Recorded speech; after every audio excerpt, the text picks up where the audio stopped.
The Innovations Podcast for Monday, July 3rd, 2006. Coming to you from Atlanta, Georgia.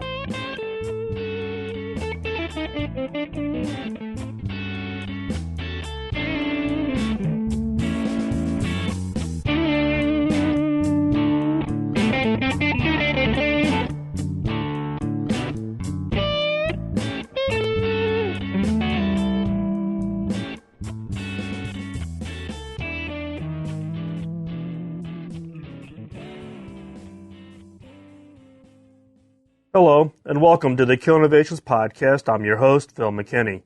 Before we get started, please keep in mind that the information and opinions expressed in this podcast are mine and mine alone, and do not necessarily reflect those of my past, current, or future employers. In this week's podcast, we're going to discuss finding the best time of day for you to be creative. 2, some ideas on how to be proactive and finding those ideas within your organization. And last but not least, the killer question of the week. So, get out those notebooks, put on that creativity hat, and enjoy this week's Killer Innovations Podcast.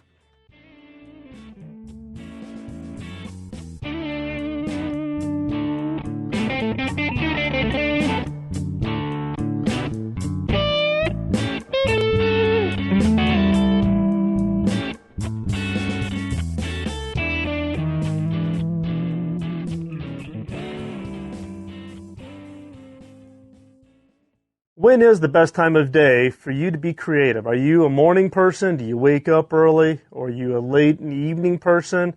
Or are you kind of that midday, wake up about noon kind of a person? Now, many of us have those traits. What I also find, at least in my own personal life, is that my wife and I are actually exact opposites, which does cause us a little bit of a conflict in just the day-to-day activities. But one of the key things is understanding your best time of day when it is best for you to be creative. Now, the reality is that even though you're a morning person, you're an evening person, most of us just don't know or haven't really tuned in to know when are the best times of day for us to be creative. Unless you're doing this day in and day out, writers, as you will note, have a very specific time slice that they will always be writing. So, some of the more famous writers, such as King, for instance, he gets up in the morning and he writes until noon. He does that every day. Now, for those of us that are in the creativity field, some of us are and some of us are not that disciplined to be doing it day in and day out. If you're doing it day in and day out, you kind of get tuned in on when that best time of day is for when you're going to be the most creative. So, if you don't know your time slot, let's do a little exercise. So let's map out this best time. So each time you're creating, so you're sitting down, you know you're going to go into this activity where you're trying to come up with a new idea, or you're just brainstorming, or you're doing more of a creative type of an activity. Log the date and time and how long you're creative, and use it in your notebook. I do it in my Moleskine notebook. I'll put the date and time at the top of the page as I'm working out on ideas. Now, after a week, go back. Evaluate the ideas, evaluate the sessions that you had, correlating it to the date and the time. Next, reevaluate yourself after 30 days. So the first time you do the evaluation is the first week. Okay, and you kind of get a little bit, you'll start seeing maybe a little bit of a pattern.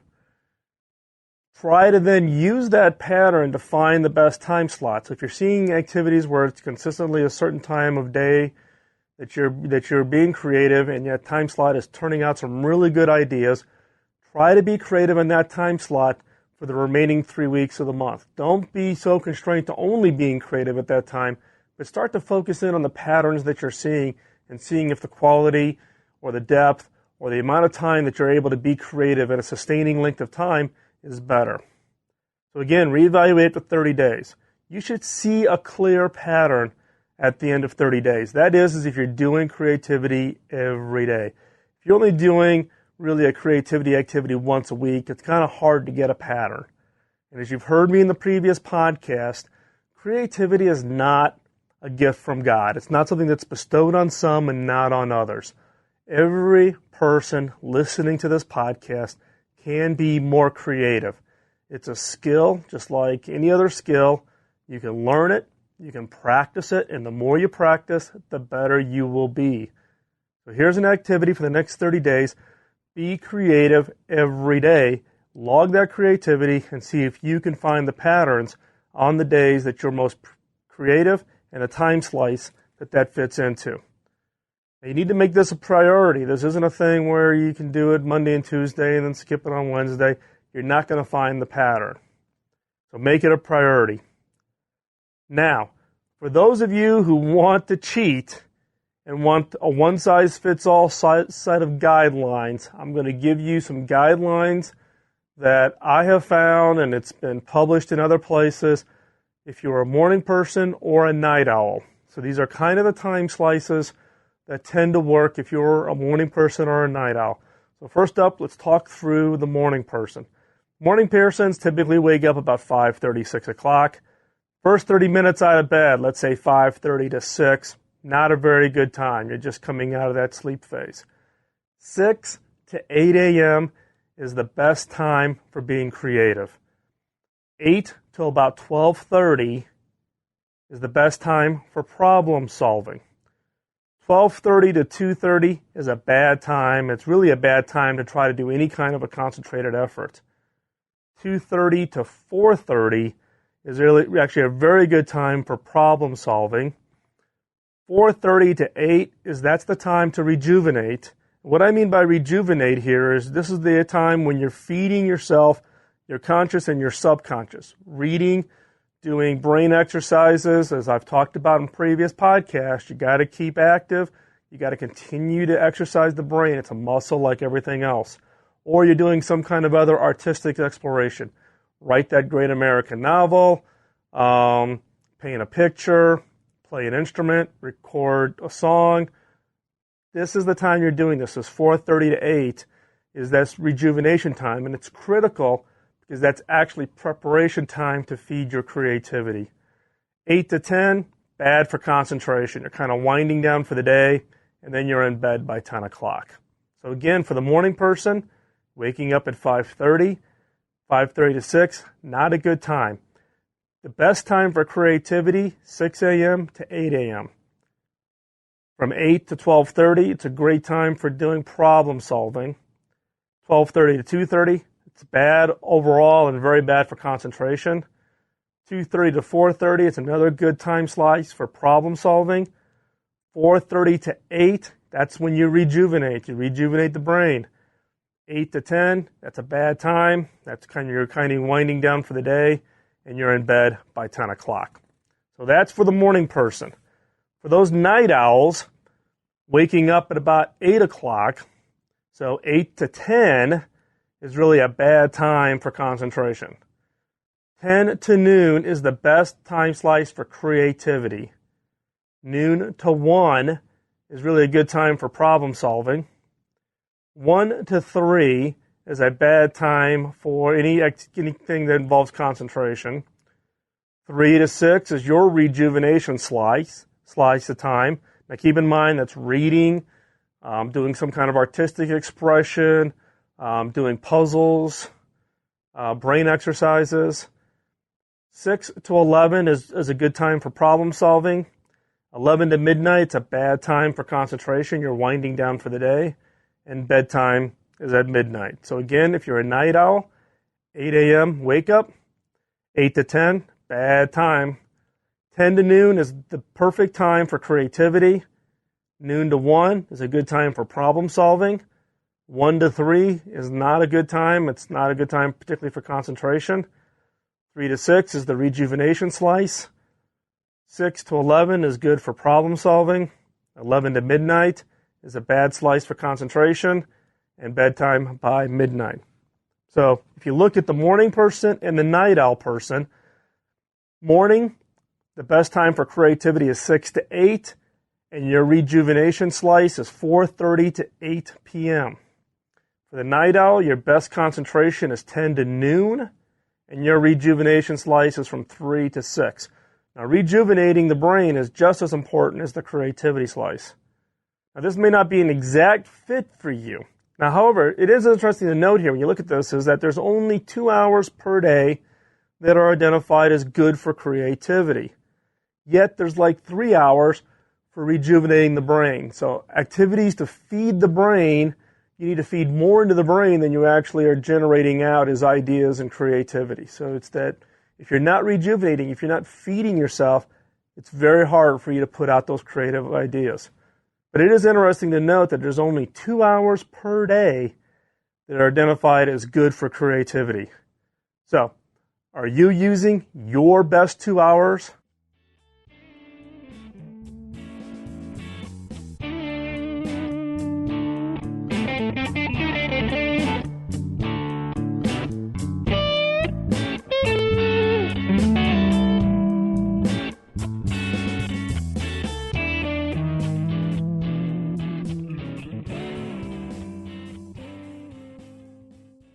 How do you find the ideas within your organization? Now, when I talk about organization, I'm not talking about just the companies you work for. Organizations can be things like classrooms that you're involved in if you're a teacher, nonprofit organizations that you volunteer your time at, networks of people in the same industry but may not be in the same company as you. So how do you find the ideas, to find the best ideas within your organization? Well, one of the most common ways is what I refer to as the electronic suggestion box. This is the process of people having a generic email they can send an idea to. Problem is that there tends to be no follow-up, and those ideas tend to fall into some kind of black hole, and the person submitting the idea never hears any feedback and eventually gives up thinking that that process even works. Next, you can do it by walking around. You can talk to lots of people. You can network. You can ask a lot of questions. Make yourself basically a pest in the process. But the problem there is that you may not find all of the ideas. You're only going to find the ones within your social network or within your 6 degrees of connection within your extended network. Or do you become proactive? Now, proactive means that you create a process that people clearly understand, but it clearly defines a step for people to be able to come up and submit ideas and understand what the process is once those ideas come in to the organization. Now, proactive is a key way to improve the quality of your ideas. Now, if you do the passive, what I would refer to as kind of the electronic suggestion box, on average, out of 100 qualified ideas, now this is not the raw ideas, this is ideas after they've at least gone through some basic sanity test, but out of 100 ideas, you tend to end up with like 2.5 commercial products out the other end of the pipeline. That's in a passive. In a proactive, out of 100 qualified ideas, you can get anywhere from 5 to 7 to 10 commercial products. So you see a significant improvement rather than just doing passive idea submission versus getting out there, proactively challenging your people to come up with ideas and submit them through the process. So how do you be proactive? Well, the key about proactive is you need to have regular sessions, events, whatever the trigger point is for people to have ideas in. Employees come in and present. Let their passion, ignite the passion within your people, whether it's employees of your company you work for, other participants in your network. And the key here is that out of those that are presented, a few will be selected and they become part of some kind of eventual release or have some kind of impact on the organization.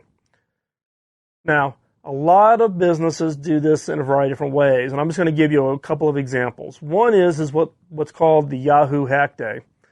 Now, Yahoo has this, Microsoft has this, IBM has this, AMD, Intel, most of the high-tech companies, and that's the industry that I'm coming from, each of those companies have some kind of an event that is kind of a trigger point where employees come in and have an opportunity to present the ideas. Now, Yahoo does this in a little different way.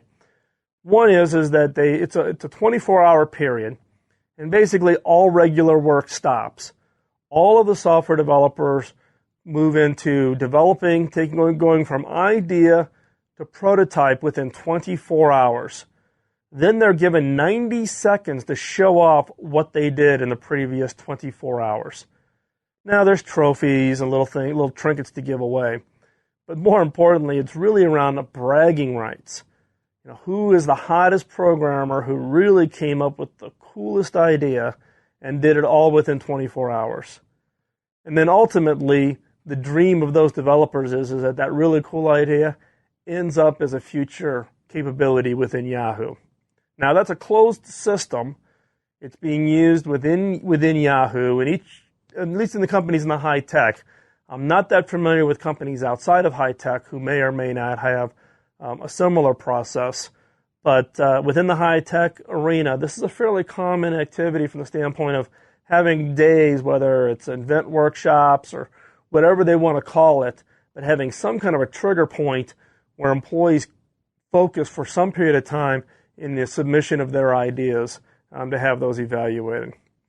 Now, another example that I'm going to give here is one in the open arena. Now, in the open arena, basically means it's open to anybody within who want to participate. And this one is called a Pekakacha. I'm going to butcher that. It's Japanese for peachy keen. It's basically for designers. It's actually an event that occurs in San Francisco. And basically for designers, and this is graphic designers, industrial designers, basically anybody what I would call the traditional creative fields, they get an opportunity to stand up before an audience, and they're limited to 20 images, and it's 20 seconds for each image. And they can talk about their work, the process they went through, whatever they want to say, for those 20 images at 20 seconds each. So it's basically, think of it as an open mic kind of a process where you can stand up, you can present your images, you can talk about them, and basically get a larger audience of people who are familiar with the work that you're doing. Now, in the company that I work for, we run sessions, what we call poster sessions, which people then can present their ideas on basically a single poster board size graphic, and they're given basically a few minutes to talk about what their idea is, and there's an evaluation process. In addition, we also hold an annual technical conference, and in order to be invited to present at the annual technical conference, then you have to actually submit a paper, and it goes through peer review, and the best papers get selected, both to attend. It's an off-site, 2 days, very nice hotel for the technical community. But then you also have an opportunity to present your ideas to the senior executives of the company. And then ideas that come out of that quickly turn into products and services and new capabilities. And it's interesting because now I've been working with a number of other companies, non-competitive to the one I work for, and helping them set up their own technical conference within their own organizations to do the similar things. The benefits have just been amazing. So again, the whole idea here is how to be proactive. If you do kind of this passive, people submit their ideas, or customers maybe send in a suggestion, or more likely it'll come in as a complaint. You possibly will mull through that and find it. But if you get active, if you get in front of your network, whether your network is employees, your R&D network of extended companies, and you bring focus, you bring energy, and you create some kind of a trigger date, a date for an event where certain decisions are going to be made, then all of a sudden people will muster up the energy and they'll focus their creative energies to generate ideas towards that date. If you don't have a date, there never is this impetus, there's never this sense of urgency for the generation of ideas. So whether those dates are reality or whether you have to artificially create these trigger dates, the key here in being proactive is you got to create some kind of a trigger, and you have to create some kind of a clear process, and you have to create some kind of a clear understanding in the minds of the people submitting their ideas on what's going to happen. They get an opportunity to present. They're going to get feedback. There's going to be a decision made by X date, and the results are going to be Y, whether that you win a prize or potentially your idea is going to get a little bit of funding dollars from corporate so that they can continue to work on the idea. Whatever it is, be clear on the process. So again, proactive allows you to significantly improve the quality of your ideas, potentially allowing you to create that next killer innovation.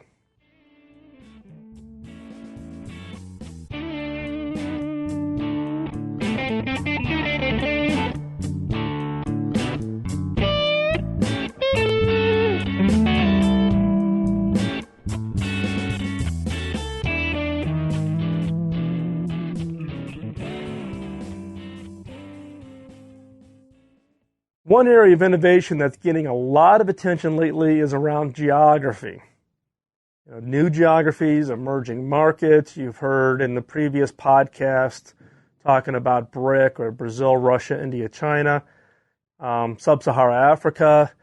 Whatever the case might be, what are the geographies that your organization is looking to go into? And how do you leverage the success in one geography to go into another geography?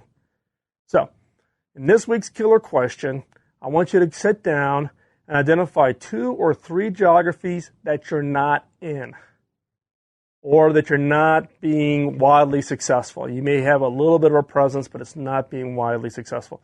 Target 2 or 3 new geographies and identify the characteristics: average income, size of the middle class, average spendable income, GDP to R&D. Whatever characteristics you use for your industry, identify the characteristics for those new geographies. Now, step back and compare and contrast those characteristics with your core geographies, the geographies that you're being highly successful in. Is the income levels different? Is the amount of R&D, certain amount of infrastructure that your product or service may depend on? What are the characteristics in your core market? What are your core characteristics of these new geographies? And compare and contrast each of those. And then ask yourself this killer question: what characteristics of your product or service could you change for the new geography? What characteristics of your product or service could you change for the new geography? Now, right off the bat, you're thinking feature function. Can I drop this feature? Do they need that function? There are a lot of characteristics. Don't get hung up on that word. Think about all of the attributes of your product and your service and the entire value chain that delivers those capabilities to your customers. Things like size. One of the things in the consumer electronics industry in Japan is size. The average square footage for an apartment, for instance, in Japan is much smaller than the average square footage for an apartment in the U.S. So having these huge consumer electronics devices just don't work. So is size one of those characteristics? Design. How important is design of a product? The industrial design, the look, the touch, the feel for that geography. Is it cost?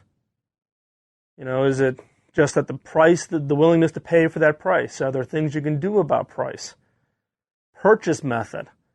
Are people buying this? Do they have a distribution channel, stores, etc.? In one case, one company realized that they weren't going to be able to put their product in through the normal store channel, and so they went the vending machine route, particularly in Asia Pacific. Payment method. If you have a high-priced item and your geographies that you're in now have readily available credit, and you go into a market where the credit mechanism to extend credit to buyers just doesn't exist, what are some things you can do about changing the payment method? So keep in mind, it's not always about form or function. And it's not always about cheaper. It's really about understanding the market, the local market. You need to leverage globally, but you must always act locally. So again, this week's killer question is, what characteristics of your product or service could you change for the new geography? Features and functions, things like size, design, cost, purchase method, payment method, all of the attributes of the entire value chain that's used to deliver your product or service to the customer. What of those characteristics can you change about your product to go into that new geography?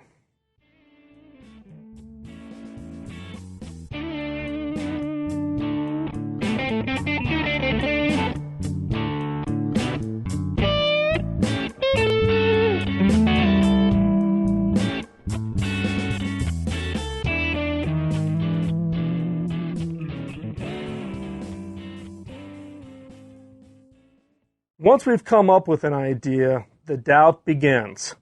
Is this really a good idea? Is this a stupid idea? This is probably the most common email I get from listeners.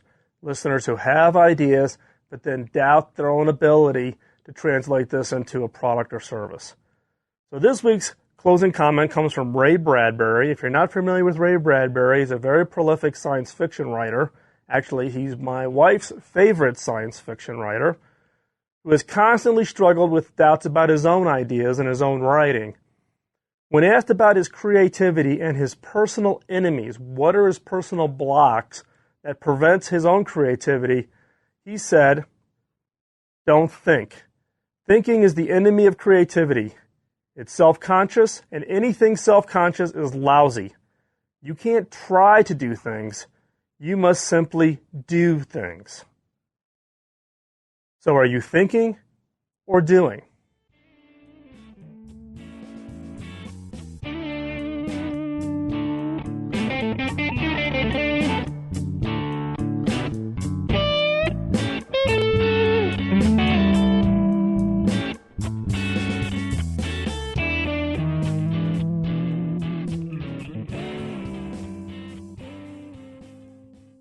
With that, thanks for being part of this week's Killer Innovation Podcast. Please send your feedback at podcast@killerinnovations.com. I look forward to all the feedback. I try to reply to every email sent. So if you've got any feedback or just want to send a note of encouragement, again, send that to podcast@killerinnovations.com. Also, don't forget to vote. It's now coming into the early part of July. And as many of you that are regular listeners know, that Podcast Alley resets the vote count to 0 at the beginning of every month. So go out to Podcast Alley, or you can go to the killerinnovations.com website and vote directly from the website on the right-hand side of the page. Voting is the easiest way to tell the producers of your favorite podcast that you appreciate all the time, effort, and expense they put into producing great content that you get to listen to and enjoy for free. So don't forget to vote for all of your favorite podcasts.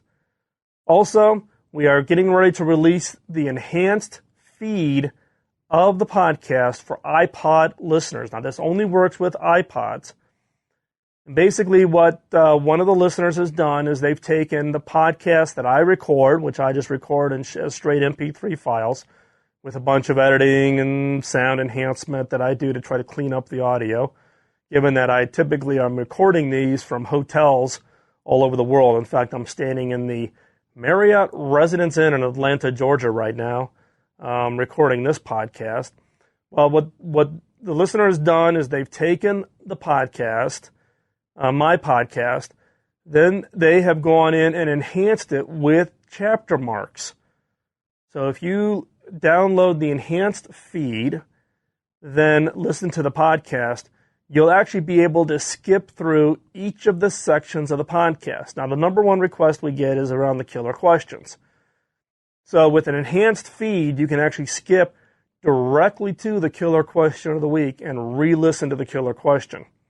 So if you're interested in that, go to the killerinnovations.com site. I'm hoping to get the button up there today before all of you listen to this podcast. If not, give me a day or two. I am traveling, so I'm working on this as fast as I can. And we'll be catching up on the older podcast as best we can. So there'll be a separate feed for iPod listeners. Now, the podcast, the normal podcast feed will release the normal MP3 file right away. There might be delays of a few days to a week or so on the enhanced feed. So if you're a regular listener, I would suggest you stay subscribed to the current feed. Don't change anything. Add the enhanced feed for that download, and then keep those feeds around as being the ones that you can then jump to, skip right to the killer question, or any of the other sections that you want to listen to. Okay? Also, you're going to note that I have made some changes to the RSS feeds. So we are now operating on what we call enhanced RSS feed. So this is not the feed for the podcast, but the feed for the content coming from the different websites. And what we've done is we've added some icons to the bottom of the RSS feed. So now you have one click to add Killer Innovations content to Delicious, Reedit, Dig, Newsvine, If you have other social networking services that you use that you would like for me to add the icon, let me know and I'll add them.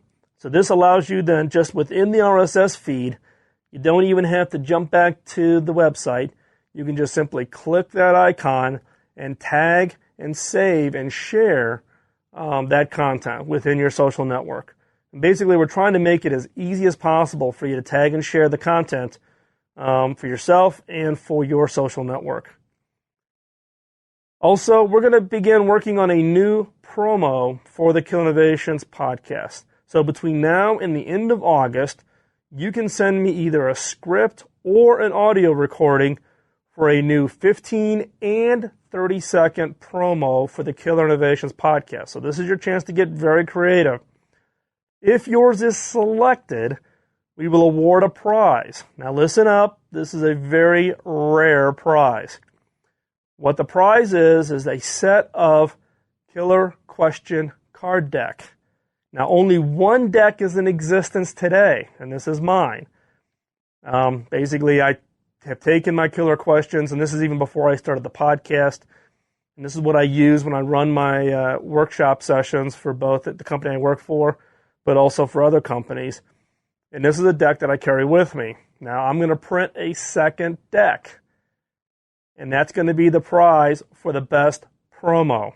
So if yours is selected, you will get a set of Killer Question cards. Now, these come on index cards. They're just printed off my printer, so it's nothing really fancy.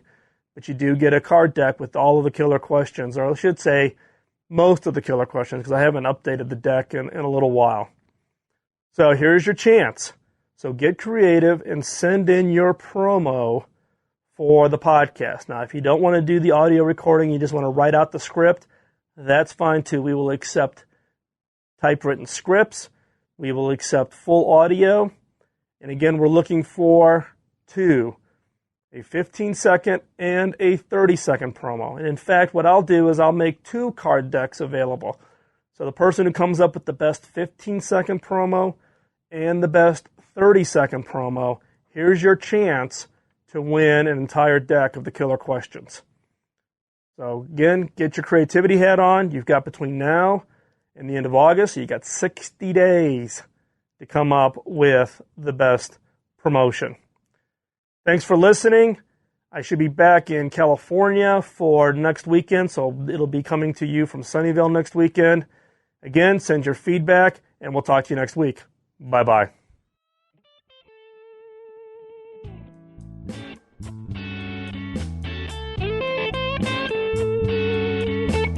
Thank you.